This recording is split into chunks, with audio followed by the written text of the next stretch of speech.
Juteuse, sucrée, rafraîchissante, la pêche est l'un des fruits stars de l'été en France. Dans le sud Ardèche, elle fait même partie du patrimoine local.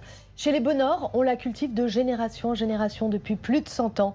Portrait d'une famille qui a la pêche dans le cœur et dans les vergers, avec Émilie Sajot.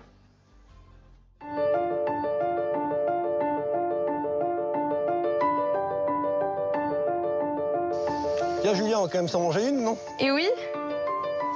En plus c'est bien, c'est juteux. Salade, tout plaît, non? Ouais, elle a l'air bonne. Tu manges avec la peau, toi? Oui, bah oui. Ah, mais quand même.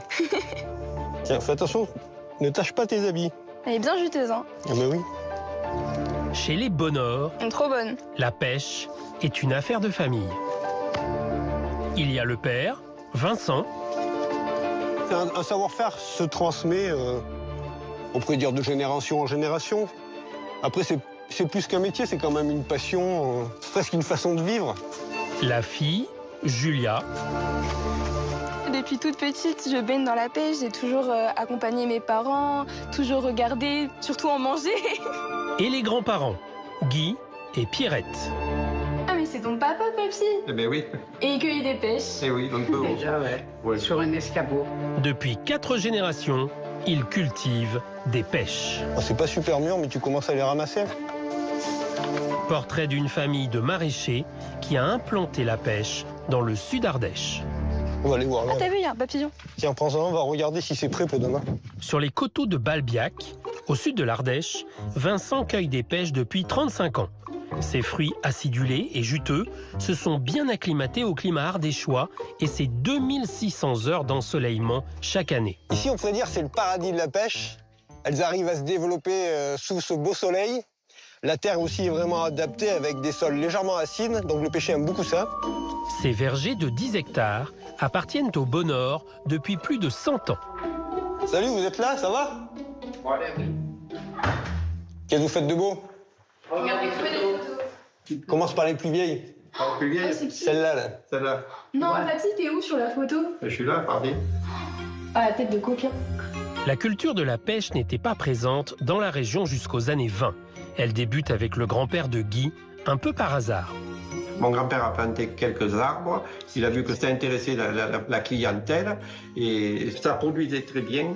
Donc il a multiplié un peu les arbres et il a augmenté sa production petit à petit. La Basse-Ardèche est l'une des premières régions productrices de pêche jusqu'aux années 90. Et à cette époque, les producteurs subissent de plein fouet l'ouverture du fruit au marché européen. Il y a eu surtout la concurrence espagnole qui a fait que nos prix étaient plus rémunérateurs à l'expédition. Et presque tout le monde a abandonné à ce moment-là parce que la viticulture marchait relativement bien. Les gens se sont tournés vers la vigne, sauf quelques incorruptibles comme nous. Pour le plus grand bonheur de ses parents, Vincent les rejoint en 2003. Il a alors 25 ans. Moi, quand mon fils a dit qu'il voulait prendre l'exploitation, j'étais très contente. Il savait que ça allait être difficile. Ah ben oui, il avait travaillé combien de temps avec nous? Un peu toujours, hein. Ouais, voilà, on les a mis au travail petit. Tu veux un plateau, Jules? Tiens. La culture de la pêche est un travail compliqué. Sa récolte se fait à la main entre juin et septembre et souvent sous de très grandes chaleurs. Moi, j'ai pu constater moi-même un grand changement sur ma période professionnelle. On a eu des étés de plus en plus chauds et secs, des hivers pluvieux, un démarrage précoce de la végétation au mois de mars avec des dégâts de gel qui arrivent par la suite. Donc petit à petit, on s'est équipé pour se protéger de la grêle avec les filets.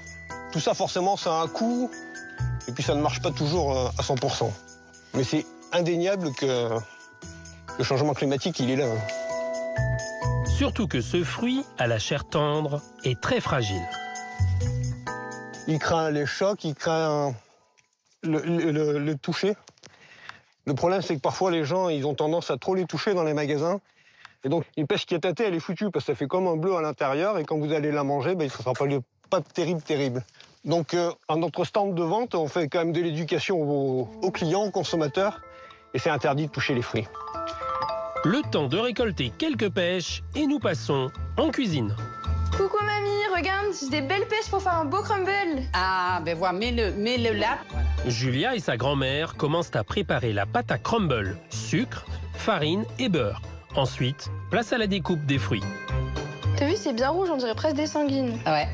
Ici, on consomme la pêche sous toutes ses formes. Avec la pêche, on peut faire de la confiture, des salades, des gâteaux, Du jus, parce que ça a beaucoup de goût, ça apporte de la saveur. Et dans la famille, on ne s'en lasse pas. Et on en consomme depuis toujours. Oh, mon premier souvenir de pêche, c'est quand j'étais chez mes parents, moi. La tarte, les confitures, les conserves, que j'en fais plus maintenant.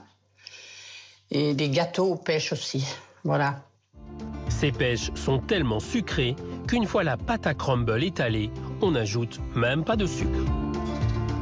Dernière étape, la cuisson au four, 180 degrés, pendant 20 minutes. C'est vrai que c'est bon, c'est bon. C'est bien sucré. Oui.